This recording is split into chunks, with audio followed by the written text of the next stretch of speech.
Jake Norris had been working cargo detail on Pinnacle 7 for exactly 3 months, which meant he was still new enough to draw the worst shifts, but experienced enough that nobody bothered supervising him anymore. This turned out to be a mistake. The loading crate weighed approximately 2 tons, was marked with 4 different hazard symbols that Jake couldn't read, and was currently pinning his left hand against a bulkhead in a way that seemed medically inadvisable. He stared at his trapped fingers and made the kind of executive decision that had gotten him kicked out of 2 community colleges and one surprisingly legitimate online certification program. Well, he said to nobody in particular, this is suboptimal. The pain hit about 3 seconds later, which was when Jake discovered that alien cargo bays had excellent acoustics for screaming. 2 Rindali dockworkers came scrambling around the corner, their forearms flailing in what Jake had learned was the universal gesture for self. Extreme concern mixed with the desire to be literally anywhere else. Human Jake is compromised, one of them shrieked into a communicator, requesting immediate medical extraction. I just need someone to lift the box, Jake said, his voice tight. It's really not that complicated. But the Rindali were already backing away from him like he might detonate, which honestly seemed like an overreaction. Sure, there was blood, and sure, his hand was making some concerning crunching sounds when he tried to move it. But he'd walked off worse during a particularly aggressive game of backyard football in high school. The medical team arrived 4 minutes later, led by Dr. Quelix, whose species Jake could never remember the name of but who always looked like someone had taken a praying mantis and given it anxiety medication. The doctor's forearms were already reaching for various scanning devices before he even reached the accident site. Remain calm, human Jake, Dr. Quelix said in the fraying, sort of soothing voice that actually made people significantly less calm. We will extract you and transport you to medical facilities immediately. Yeah, or you could just lift the box. The box will be lifted by certified equipment operators following proper safety protocols. Doctor, Quelix said, which was when Jake realized this was going to take a while. It took 17 minutes to get him free, another 8 to load him onto a hovering stretcher that he absolutely did not need, and 3 more to transport him to the medbay while Dr. Quelix kept scanning him with devices that beeped in increasingly distressed tones. Your vital signs are extremely irregular, the doctor announced. Yeah, that happens when a box crushes your hand. No, I mean your baseline readings are irregular. Your heart rate is elevated, your blood pressure is concerning, and your internal temperature suggests a low-grade fever. That's just how I am, Doc. Doctor. Quelix's eyes widened in what Jake had learned to recognize as alien horror. This is your normal state? You exist in a constant condition of medical emergency? I mean, I wouldn't put it that way. How would you put it? Jake considered this.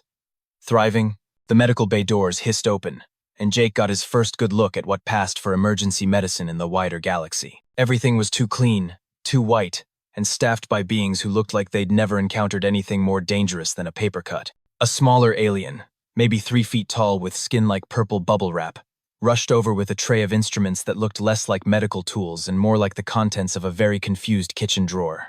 Pip, prepare the cellular regeneration matrix, Doctor, Quelix ordered, and run a full toxicology scan. I want to know exactly what we're dealing with here. Is that really necessary? Jake asked. It's just a hand injury. Human biology is still poorly understood by Federation medical science, Dr. Quelix said, carefully positioning Jake's hand under a scanning array. We must proceed with extreme caution. The scanner hummed to life, bathing Jake's hand in blue light that probably should have concerned him more than it did. Pip scurried back and forth between monitoring stations, making small chirping sounds that Jake suspected were the alien equivalent of nervous muttering. Then every alarm in the medbay started screaming at once. What? Dr. Quelix stared at his displays like they'd personally betrayed him. That cannot be correct. Run it again. Running secondary scan now, Pip squeaked, his purple skin flickering through several shades of violet that definitely meant something bad. Jake tried to sit up. Should I be worried? Do not move. Doctor, Quelix commanded, all 4 arms raised in a gesture that was probably meant to be calming but looked more like he was surrendering to an invisible attacker. Pip, those readings. Tell me the scanner is malfunctioning. Pip checked his station, rechecked it, and then made a sound like a balloon deflating. Scanner is operating within normal parameters, Doctor. The readings are accurate. Doctor. Quelix turned to Jake with an expression that somehow conveyed both professional concern and personal terror. Human Jake, I need you to be completely honest with me. Have you been exposed to any toxic substances in the last 48 hours? Jake thought about his morning. Define toxic. Doctor. Quellix's face did something that Jake was pretty sure faces weren't supposed to do. All four of his hands gripped the edge of the medical console like he was physically preventing himself from fleeing the room. Define toxic? The doctor repeated, his voice climbing an octave. That is not a question that should require clarification. Either you have ingested poison or you have not. Well, when you put it that way, it sounds bad. Pip, display the toxicology results on the main screen. The wall lit up with what looked like a chemistry test that had been graded by someone who only knew how to write the word Weissen in 15 different languages. Jake squinted at the readout, recognizing absolutely nothing except the alarming number of red warning symbols. Is that supposed to look like a Christmas tree made of hazard signs? Doctor. Quellix pointed one trembling hand at the screen. Your bloodstream currently contains detectable levels of caffeine, ethanol metabolites, acetaminophen, ibuprofen, and something the computer identifies as capsaicin. Additionally, your blood pH is acidic enough that 3 separate safety protocols have automatically activated. He paused, consulting another display. The medical bay's fire suppression system is now on standby. The what now? The system has flagged your blood chemistry as a potential combustion risk. Jake looked down at his hand, which seemed to be doing regular hand things like bleeding and hurting. I'm pretty sure I'm not flammable. The diagnostic computer has assigned your circulatory system a hazard classification typically reserved for starship fuel. Doctor. Quellix's voice was approaching what Jake recognized as the universal frequency of hysteria. What have you consumed? I mean, normal stuff. Coffee, a protein bar, some hot sauce. Coffee, Dr. Quellix repeated slowly. You voluntarily ingested a methylxanthine alkaloid? I ingested a beverage, yeah. Methylxanthine alkaloids are used in industrial pesticides. Well, that explains why it works so good. Pip made a sound like a squeaky toy being stepped on and had to sit down on the floor. Doctor. Quellix ignored him, scrolling through the toxicology report with mounting horror spreading across his features. The ethanol metabolites, he continued. When did you consume ethanol? That is a solvent. We use it to sterilize surgical equipment. Oh, that's from last night. Had a couple beers with Hendrix from engineering. Beers. You consume the sterilization. Solvent recreationally? I mean, I wouldn't drink the sterilization solvent specifically. Different kind of alcohol. Probably. Dr. Quellix made a notation on his tablet with a hand that was definitely shaking. And the acetaminophen and ibuprofen? These are both hepatotoxic compounds. You have ingested 2 different liver toxins simultaneously. Had a headache this morning. Took some Tylenol.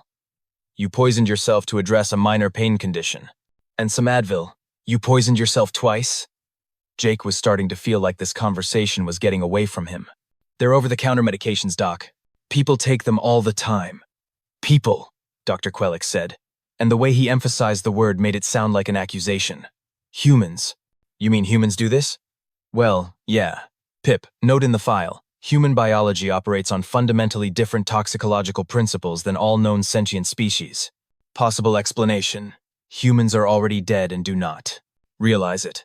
I'm sitting right here, Jake said. That is the confusing part. Dr. Quellix spun to face him, all 4 arms gesturing wildly.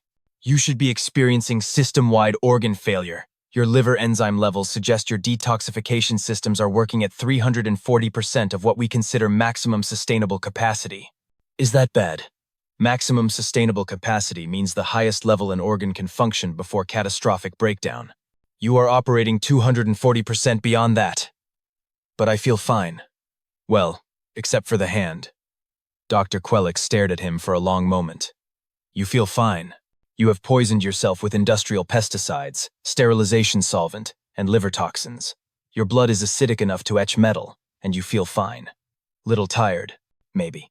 Of course you are tired. Your cardiovascular system is compensating for the fact that you are essentially pickled in toxic compounds.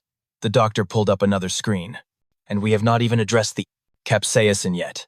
Do you know what capsaicin is designed to do? Make food taste good? It is a neurotoxin. Plants produce it specifically to cause pain in mammals so they will not eat the plants. It triggers the same neural response as being burned alive. Right, yeah. I had some hot wings yesterday. Pip had recovered enough to pull himself back to his station, but he kept looking at Jake like he was watching a horror movie. Doctor, should we quarantine the human? If his blood is classified as hazardous material, There may be contamination protocols we need to follow. Excellent point, Pip. Human Jake, have you expelled any bodily fluids in the medbay besides blood? I'm breathing? Dr. Quellix's eyes went wide. You are breathing. Your exhalation contains traces of these compounds. Pip, check the air filtration system. We may be inhaling human toxins right now. Oh, come on. My breath isn't poisonous. Your breath contains ethanol vapor, which is flammable. You are exhaling flammable gas. That seems like an exaggeration. Dr. Quellix turned back to his screen, scrolling through what appeared to be several pages of test results. His movements were getting more jerky, more agitated. This is impossible. According to these readings, you also have elevated levels of uric acid, creatinine, and… He stopped, staring at the screen. No, that cannot be right. What now? Your blood glucose levels are fluctuating wildly. In the past 15 minutes, they have spiked and crashed 3 separate times. This should have caused seizures or unconsciousness. Jake thought about the candy bar he'd eaten on the way to his shift. I did have some sugar earlier. Some sugar. You induced a diabetic emergency casually? It was a Snickers. What is a Snickers? Chocolate, caramel, peanuts, nougat. Doctor. Quellix entered something into his tablet, waited for the translation, and then sat down very suddenly on the nearest chair. Chocolate is theobromine. That is a cardiac toxin. You consumed a cardiac toxin wrapped in sugar, surrounded by legumes, which many species are fatally allergic to, all held together with a compound that is pure, concentrated glucose. Yeah, it's pretty good. Pretty good. It is pretty good. The doctor looked at Pip. Get me Commander Threxis on the comm. We need to call an emergency safety meeting. About what? About the fact, Dr. Quellix said, staring at Jake with something between awe and terror, that humanity has apparently achieved sentience despite operating on the biological principles of a mobile chemical weapons platform. Jake raised his uninjured hand. Can I at least get something for the pain first? Absolutely not. Who knows what additional toxins would do to your already compromised system? Worth a shot. Commander Threxis did not appreciate being summoned to the medical bay during his designated rest cycle, and he made this abundantly clear by arriving in what Jake assumed was the Pressevin Sumt, Vrelian equivalent of pajamas, a sort of flowing robe that made him look like an angry 6-foot lizard dressed for a spa day. This had better be a genuine emergency, Doctor, Threxis hissed, his forked tongue flicking out in irritation. I was in the middle of my thermal meditation. Commander, we have a Category 5 biological hazard situation. Threxis's eyes narrowed. On my station? Where? How many casualties? Dr. Quellix pointed at Jake. The commander looked at Jake, looked at Dr. Quellix, looked back at Jake, who waved with his good hand. The human cargo handler is a Category 5 biological hazard? His blood, Commander. His blood is classified as hazardous material by 17 different Federation safety standards. That seems excessive, Jake muttered. Threxis moved closer, studying Jake with the kind of expression usually reserved for viewing abstract art. He appears functional. Are you certain the medical equipment is calibrated correctly for human biology? Is word. I have recalibrated it 4 times. The readings are accurate. Dr. Quellix pulled up the toxicology report on a portable display. His circulatory system contains multiple toxic compounds that he has voluntarily consumed. Voluntarily. For recreation and minor pain management. Commander Threxis was silent for a long moment. Then he tapped his wrist communicator. All department heads to Medical Bay 1 immediately. Priority Alpha. Commander, is that really necessary? Jake asked. If our human crew members are walking biohazards, yes, human Jake, it is absolutely necessary. Over the next 10 minutes, the medical bay filled with an increasingly confused collection of alien species. There was Lieutenant Krennic from security, who looked like someone had crossed a bear with a thundercloud. Chief Engineer Yalix, a crystalline being who communicated through light pulses. Quartermaster Flynn, who was basically a floating jellyfish in a mobility tank. And Station Administrator Vorla, whose species Jake had never gotten a straight answer about, but who always seemed to be made of slightly too many shadows. They arranged themselves around the medical bay in various states of confusion and annoyance, until Commander Threxis called the meeting to order. Thank you all for coming on short notice, Doctor. Quellix has made some disturbing discoveries about human biology that may have station-wide safety implications. Doctor, please present your findings. Doctor. Quellix pulled up Jake's toxicology report on the main display, and Jake watched the room's collective mood shift from annoyed to alarmed in real time. As you can see, the doctor began. Routine blood analysis of human Jake has revealed that humans regularly consume substances that Federation law classifies as industrial toxins, biological hazards, and in one case, a compound typically used to strip paint from hull plating. That's an exaggeration, Jake said. The capsaicin concentration in your blood could be used to disperse riot crowds.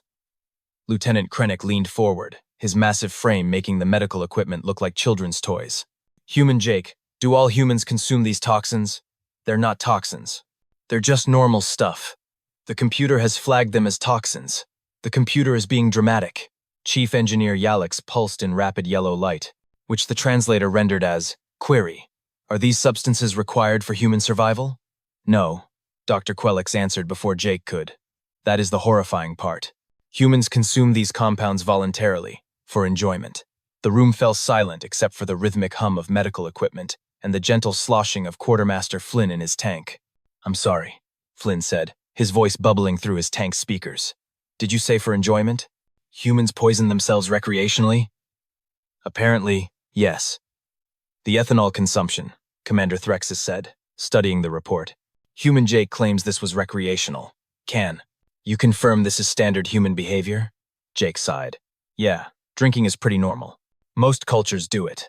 Most human cultures, Administrator Vorla said, her shadowy form rippling with what might have been concern. I've reviewed the human personnel files. Several list consumption of ethanol-based beverages as hobbies. Hobbies! Dr. Quelix threw two of his hands up. They list poisoning themselves as hobbies. Lieutenant Krennic pulled up something on his own datapad. I've been researching human dietary habits since this meeting was called. Apparently, there is an entire human subculture dedicated to consuming increasingly concentrated capsaicin compounds. They call it, and I am reading directly from the Galactic Net here, hot sauce challenges. What is the objective of these challenges? Yalix pulsed. Bragging rights, apparently.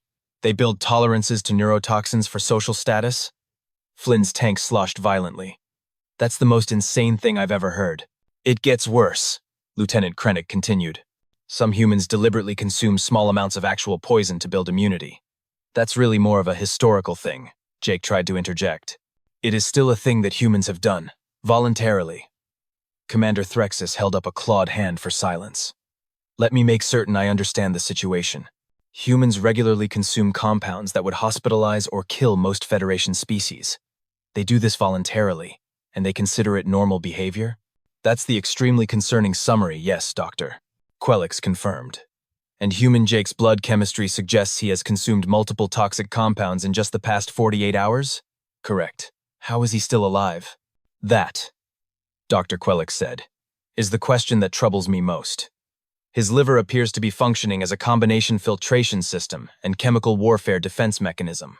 It is processing toxins at a rate that should be thermodynamically impossible. Administrator Vorla drifted closer to Jake, her form coalescing into something almost solid.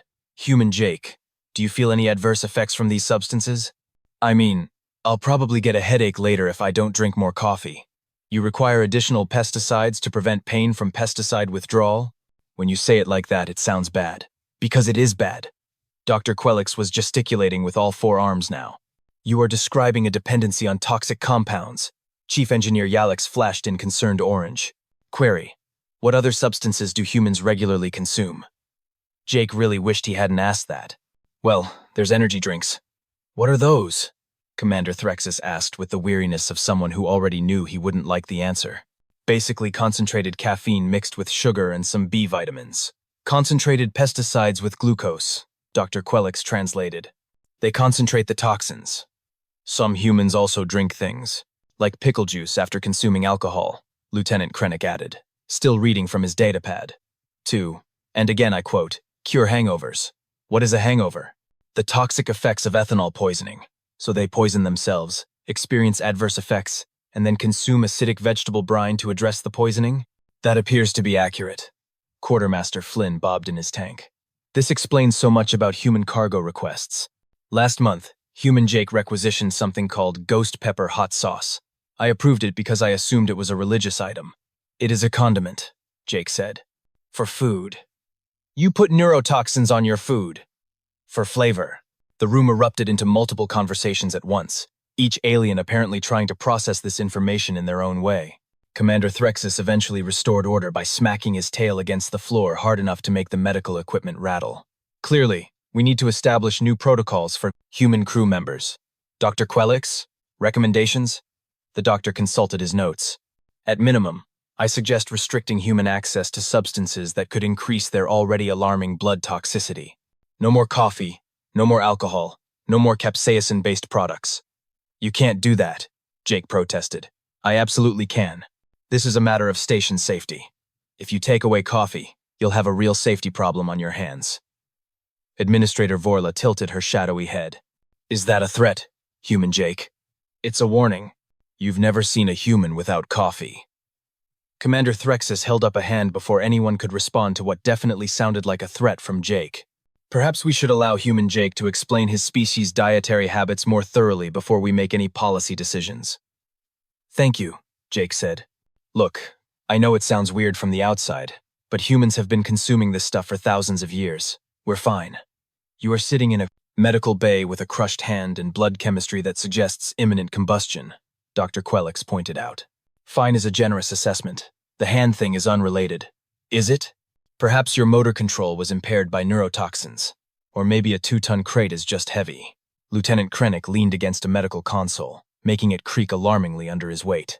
Human Jake, walk us through a typical day of consumption. What do humans normally eat and drink? Jake shifted on the medical bed, trying to find a position that didn't make his hand throb. Okay, so most people start the day with coffee, maybe 2 or 3 cups. Pesticide, Dr. Quelix muttered, making a note. Then breakfast. Eggs, bacon, toast, maybe some orange juice. Chief Engineer Yalix pulsed. Query, what is bacon? Cured meat, usually pork. It's preserved with salt and sometimes smoked. Preserved meat, Quartermaster Flynn repeated. With sodium chloride concentrations high enough to prevent bacterial growth? Yeah, that's kind of the point. So you consume flesh that has been chemically treated to be inhospitable to life? I mean, yes, but it tastes really good. Administrator Vorla's form flickered. Continue. Lunch might be a sandwich, some chips, maybe a soda or an energy drink if you're dragging. Define energy drink, Commander Threxus said. It's like coffee but more intense. Lots of caffeine, B vitamins, taurine, sometimes guarana. Dr. Quelix was typing frantically. Taurine, guarana. These are both stimulants. You combine multiple stimulants into a single beverage? Some of them have, like, 300 milligrams of caffeine. The doctor stopped typing. 300 milligrams? That would cause cardiac arrest in most species. Yeah, they're not supposed to drink more than 2 a day. But some people definitely do. Some people voluntarily induce repeated cardiac stress. There's warnings on the can and everything. Lieutenant Krennic pulled up more information. On his datapad, I'm seeing reports of humans consuming something called pre-workout supplements before exercise. These contain beta-alanine, which causes paresthesia, a tingling sensation described as skin burning. Right, the tingles. That's how you know it's working. You consume a substance that makes your skin burn to enhance physical performance? Well, when you put it that way, is there another way to put it? Jake decided to push through. Dinner might be steak, potatoes, vegetables, maybe some wine with dinner if you're being fancy. More ethanol, Doctor, Quelix noted. And for dessert, perhaps some chocolate, Quartermaster Flynn added, which we've established is a cardiac toxin. Okay, but think about how good chocolate tastes. I cannot consume chocolate without dying. So no, I cannot think about that. Fair point. Commander Threxus was pacing now, his tail swishing in agitation. Let me make certain I understand this. In a single day, a human might consume pesticides, neurotoxins, cardiac toxins, multiple stimulants, ethanol, and preserved flesh treated with antimicrobial compounds. That's a Tuesday, yeah. And this is considered normal? That's considered boring. Some people are way more adventurous. The room fell silent. Pip, who had been quietly monitoring Jake's vital signs this whole time, made a sound like a deflating balloon. How? Administrator Vorla asked slowly. Could humans possibly be more adventurous than what you have described? Well, there's spicy food challenges, like Lieutenant Krennic mentioned. Some peppers are so hot they cause temporary blindness. People eat them anyway and post videos. Temporary blindness, Dr. Quelix repeated. For entertainment. There's also competitive eating. People trained to consume massive quantities of food as fast as possible. Hot dogs, mostly. What is the survival advantage of this behavior? There isn't one. It's just for fun. Yalix flashed in distressed purple. Query: do humans ever consume substances with no nutritional value purely for sensory experience? Oh, all the time. Alcohol doesn't really have nutritional value. Neither do most energy drinks. And people definitely eat junk food just because it tastes good, even though it's objectively bad for you. Lieutenant Krennic set down his datapad with a heavy thunk. Let me get this straight. Humans will voluntarily consume harmful substances, with full knowledge that they are harmful, because of subjective sensory satisfaction? Yeah, that's pretty much the whole snack food industry. This is madness. It's capitalism, but I can see the confusion. Doctor, Quelix pulled up another screen. I have been researching while you talked. Apparently, there is a human practice called Mithridatism, where individuals deliberately consume increasing amounts of poison to build immunity. That's really rare now, Jake protested. But it exists. Humans have developed a methodology for safely poisoning themselves. When you say it like that, and there is something called alcohol tolerance, where humans who regularly consume ethanol require larger doses to achieve the same effect. I mean, yeah. So, humans build resistance to their recreational toxins, requiring increased consumption over time? That's just how tolerance works. Quartermaster Flynn sloshed forward. I need to ask. The hot sauce I approved for you. The ghost peppers. How hot is that exactly? About 1,000,000 Scoville units. What is a Scoville unit? It's how we measure spiciness. Capsaicin concentration. And 1,000,000 is significant? A jalapeno is about 5,000. So yeah, pretty significant. You consume something that is 200 times more concentrated than what is already classified as a neurotoxin. Sometimes, when I'm feeling spicy. Dr. Quelix sat down heavily. Feeling spicy. He consumes concentrated neurotoxins when he is feeling spicy. Commander Threxus stopped pacing. Is there anything else we should know about human dietary habits? Jake thought about it. Well, there's raw fish. Some people eat that. Raw fish, Lieutenant Krennic said flatly. Yeah, sushi. It's really popular. You consume uncooked flesh from aquatic animals? It's a delicacy in some cultures. The parasitic risk alone. That's why you go to good restaurants. Administrator Vorla drifted closer. Human Jake, you mentioned chocolate is poisonous to most Earth species. What other substances can humans consume that are toxic to Earth animals? Oh, tons of stuff. Grapes are toxic to dogs. Onions too. Garlic can cause anemia in cats. Xylitol is super dangerous for dogs, but it's in a lot of sugar-free gum. Avocados are toxic to birds. Most animals can't handle alcohol at all. Caffeine is really dangerous for most pets. So humans share their planet with species that cannot safely consume human food? Yeah, you have to be really careful. Every year there's tons of dogs that get into chocolate around holidays. And yet humans continue to produce and consume these substances in their homes, knowing they are environmental hazards to their companion species? Well, we don't leave them lying around, usually. Pip chose this moment to faint again, sliding down the medical console in a slow-motion collapse that nobody seemed to have the energy to address. Doctor, Quelix stared at his displays like they had personally betrayed him. I have just cross-referenced human stomach acid pH levels with Federation database standards. Oh no, Quartermaster Flynn said. Human stomach acid has a pH between 1.5 and 3.5. This is comparable to battery acid. That seems fine, Jake said. It is not fine. Most species maintain gastric pH levels between 4 and 6. Humans have evolved digestive systems that operate on the same chemical principles as industrial corrosives. I mean, we have to digest all those toxins somehow. Commander Threxus put his head in his hands. This is a nightmare. We have invited a species onto this station whose normal biological functions include chemical warfare against their own bodies. That's a little dramatic. Is it? Is it really? Commander Threxus stood in the center of the medical bay, looking like someone who had just discovered that his nice, orderly station had been built on top of a volcano. We need to discuss the broader implications of this situation. What broader implications? Jake asked, though he had a sinking feeling he already knew. The implications for humanity's continued membership in the Galactic Federation, Administrator Vorla said quietly, her shadowy form growing darker. If human biology is this fundamentally incompatible with established safety standards, we may need to revisit Earth's admission status. You can't kick out humanity because we drink coffee. It is not just the coffee, human Jake, Commander Threxus said. It is the pattern. Humans appear to have evolved as a species that thrives on substances that would be classified as weapons if any other species tried to use them. Lieutenant Krennic was scrolling through his datapad again, which Jake was beginning to realize was never a good sign. I've been reviewing the original human admission documentation. There are some concerning omissions in the biological assessment, such as, well, for instance, human bite force. Did you know humans can exert approximately 160 pounds per square inch of pressure with their jaws? Quartermaster Flynn bobbed nervously in his tank. That seems high. It is high. Most sapient species have abandoned powerful bite force in favor of tool use. Humans retained both. We still need to eat, Jake pointed out. Most species do not need to bite with the force necessary to crush bone to eat. Have you never had ribs?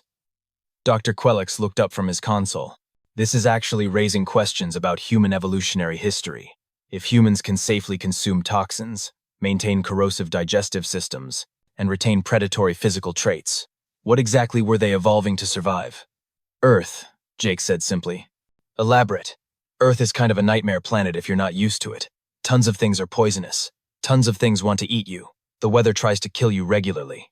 Humans evolved to deal with all of that. By becoming semi-toxic persistence predators? Administrator Vorla asked. By becoming adaptable, we can eat a huge range of foods, survive in almost any climate, and we're really good at not dying even when we probably should. Chief Engineer Yalix pulsed in thoughtful amber. Query. What is human endurance capacity compared to other Earth species? We're pretty good at long-distance running. Humans used to hunt by just chasing animals until they collapsed from exhaustion. The room went very quiet. I'm sorry, Lieutenant Krennic said. Humans hunted by pursuing prey until the prey died of fatigue. Persistence hunting, yeah. We're not fast, but we can keep going for hours. Most animals can't. So humans are pursuit predators with chemical weapons for blood who voluntarily poison themselves for recreation. That's a really unflattering summary of my species. Is it inaccurate? Jake opened his mouth, then closed it again. Not exactly. Commander Threxus pulled up a holographic display of Earth, rotating it slowly. Let me make certain I understand humanity's evolutionary environment. You evolved on a planet where the atmosphere is 21% oxygen, which is high enough to cause oxygen toxicity in most species. The gravity is 1.2 times Federation standard, making it a high-gravity world. The surface experiences regular extreme weather events, including cyclonic storms, floods, wildfires, and in some regions, freezing temperatures that would kill most unprotected organisms. That's a pretty grim description of Earth. Am I wrong? No, but you're leaving out the nice parts. What nice parts? Jake thought about it. There are mountains? Dr. Quelix was typing frantically again. I am finding references to human high-altitude adaptation. Apparently, humans can survive in atmospheric conditions with 60% less oxygen than sea level, given time to acclimate. The Sherpas are pretty tough. Jake agreed. Sherpas? People who live in the Himalayas, the really tall mountains. They guide climbers who want to summit Mount Everest. Why would anyone want to climb an extremely tall mountain? Because it's there, mostly. Quartermaster Flynn sloshed in agitation. Humans climb mountains in oxygen-depleted conditions for recreation. Some humans, yeah. Is there any activity that humans will not do for recreation? Jake considered this. Not really, no. If it's dangerous, someone's probably tried to do it for fun. Lieutenant Krennic looked up from his datapad, and his expression suggested he'd found something particularly troubling. I'm reading about something called free solo climbing. This is when humans climb vertical rock faces without safety equipment. Yeah, Alex Honnold is pretty famous for that. Why would anyone do this? For the challenge, I guess. The challenge of risking death? Well, he didn't die. That is not the point. Administrator Vorla's form flickered rapidly, which Jake had learned meant she was processing something disturbing. Let me see if I understand the pattern. Humans evolved on a hostile planet. They developed the ability to consume toxins as nutrition. They retained predatory capabilities despite achieving sapience. They deliberately engage in life-threatening activities for entertainment, and they consider all of this normal behavior. When you list it out like that, it sounds worse than it is. How could it possibly be worse? Dr. Quelix pulled up another display. I have more concerning information. Human immune systems are apparently extremely aggressive. They attack foreign bodies with what can only be described as extreme prejudice. Humans also have a stress response system that floods their bodies with adrenaline and cortisol, temporarily increasing strength, pain tolerance, and reaction speed. The fight-or-flight response. Yeah, most species have fight-or-flight responses. Human versions appear to be dramatically more intense. There are documented cases of humans performing feats of extreme strength under stress, lifting vehicles, breaking restraints, running on broken limbs. Adrenaline is a hell of a drug. Adrenaline is a naturally occurring chemical weapon that humans deploy against themselves. Commander Threxus held up a hand for silence. I think we need to address the real question here. If humans are this biologically extreme, how did they manage to hide it during the Federation admission process? We didn't hide it, Jake said. You just didn't ask the right questions. What do you mean? The admission questionnaire asked about our nutritional requirements, our atmospheric needs, our gravity tolerance. We answered honestly. Nobody asked if we regularly consume industrial toxins because we like the taste. Administrator Vorla drifted closer to the holographic Earth display. This suggests a fundamental gap in Federation biological assessment protocols. We evaluate species based on minimum survival requirements, not on the full range of their adaptive capabilities. Meaning? Lieutenant Krennic asked. Meaning we assessed whether humans could survive in Federation standard environments. We did not assess whether Federation standard environments were actually necessary for human survival. Humans can apparently thrive in conditions we would classify as hazardous. Dr. Quelix nodded slowly. This makes a disturbing amount of sense. Human Jake's blood chemistry isn't failing. It is operating exactly as designed, processing multiple toxic compounds simultaneously while maintaining consciousness and motor function. To human biology, this is normal. Right, Jake said. That's what I've been trying to say. But it is horrifying. That seems judgmental. Commander Threxus turned off the holographic display. We need to make a decision. Do we implement restrictions on human crew members, or do we accept that humans operate on different biological principles than the rest of the Federation? If you implement restrictions, you're going to have problems, Jake warned. Humans don't react well to being told they can't do things. Is that a threat? It's a cultural observation. Lieutenant Krennic set down his datapad with finality. Commander, I recommend we do not implement restrictions. Based on what I've learned about human behavior, attempting to control their dietary habits would likely result in what humans call creative problem solving. Meaning? Meaning they will find ways around any restrictions we implement, and we will waste resources trying to enforce unenforceable rules. Quartermaster Flynn bubbled in agreement. Human. Crew members already have a reputation for improvisation. I do not want to discover what happens when we motivate them to improvise harder. Commander Threxus looked around the medical bay at his assembled department heads, all of whom looked like they'd just survived a natural disaster. So we are in agreement. No dietary restrictions for human crew members. Reluctant agreement, Dr. Quelix muttered. Very reluctant. However, the commander continued, we need to implement some kind of safety protocols. Administrator Vorla, recommendations? The shadow entity flickered thoughtfully. Updated personnel files. For one, all human crew members should have expanded medical notations indicating their baseline toxicology is not indicative of poisoning or medical emergency. That seems reasonable, Jake said. All human crew members will also be required to wear biohazard indicators on their uniforms. Wait, what? Small badges indicating you are classified as Biohazard Class 3. Standard Federation safety protocol for organisms that contain potentially hazardous biological materials. You can't make us wear biohazard badges just for existing. Commander Threxus's tail twitched. Would you prefer we quarantine all humans to designated areas? The badges are fine. Badges are great. Lieutenant Krennic pulled up a form on his datapad. We'll also need to update the station emergency protocols. If there's a hull breach or atmospheric leak in a section with human crew, we need to note that humans can survive longer in adverse conditions than other species. How is that a safety protocol? Quartermaster Flynn asked. Because if we're prioritizing rescue operations, we need to know that the human will probably still be conscious and mobile long after everyone else has passed out. Changes the tactical approach. That's actually pretty smart, Jake admitted. Dr. Quelix was making his own notes. I am implementing a new rule for the medical bay. No humans are permitted to bring beverages into this facility. I cannot risk someone spilling coffee and triggering a hazardous materials response. That's fair. And I am flagging your medical file with approximately 47 different warnings so that if another doctor treats you, they do not immediately assume you are dying. Just 47? I may add more as I think of them.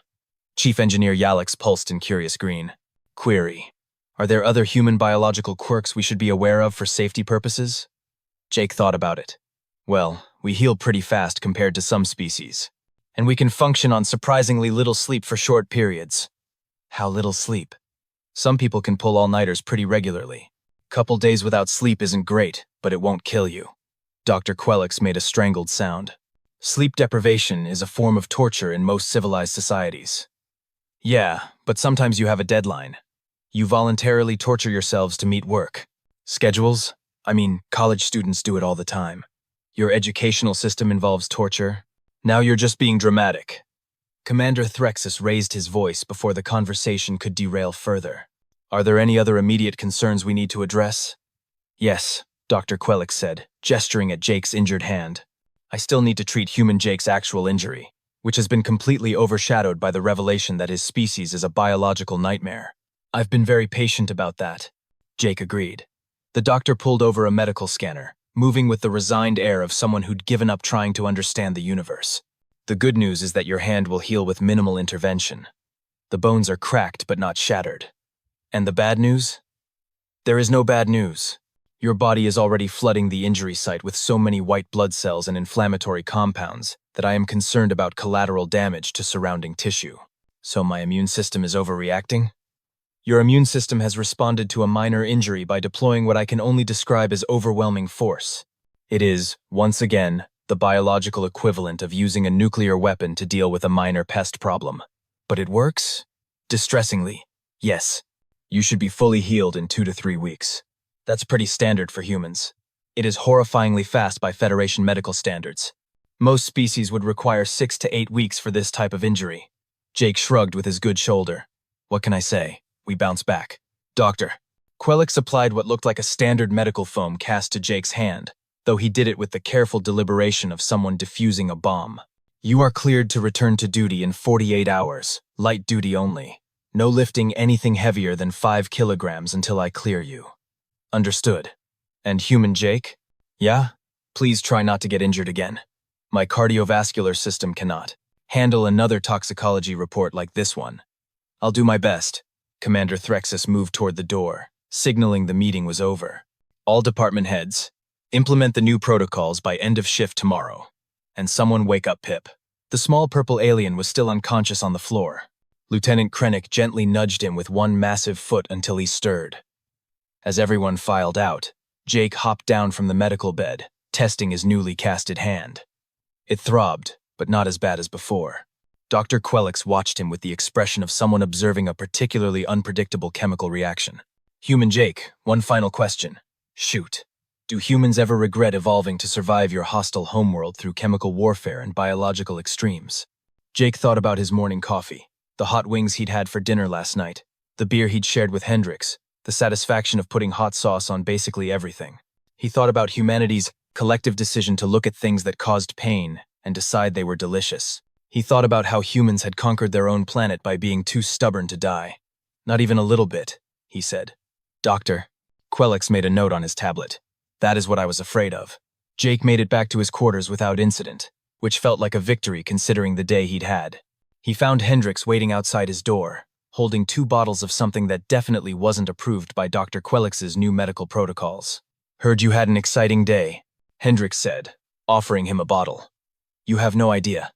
Jake took the beer, twisted off the cap with his good hand, and took a long drink. Somewhere on the station, he imagined Dr. Quelix's medical monitoring equipment was probably having a minor crisis about it. So is it true they're making us wear biohazard badges? Yep, that's hilarious. That's one word for it.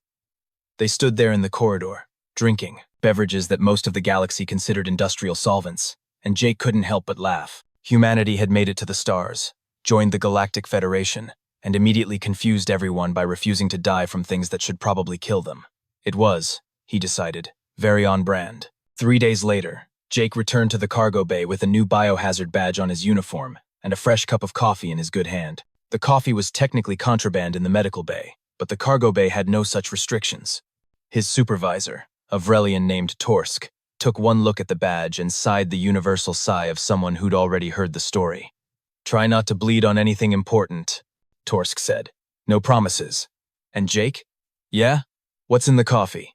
Jake looked down at his cup, then back at Torsk. Do you really want to know? Torsk was silent for a moment. No, I do not. Probably for the best. Jake took another sip, felt the familiar buzz of caffeine hitting his system like a freight train made of productivity and poor life choices, and got back to work. Somewhere in the medical bay, an alarm was probably going off. But that, he figured, was Dr. Quelix's problem. He had cargo to move and a reputation as a walking biohazard to maintain. And honestly, he was okay with that.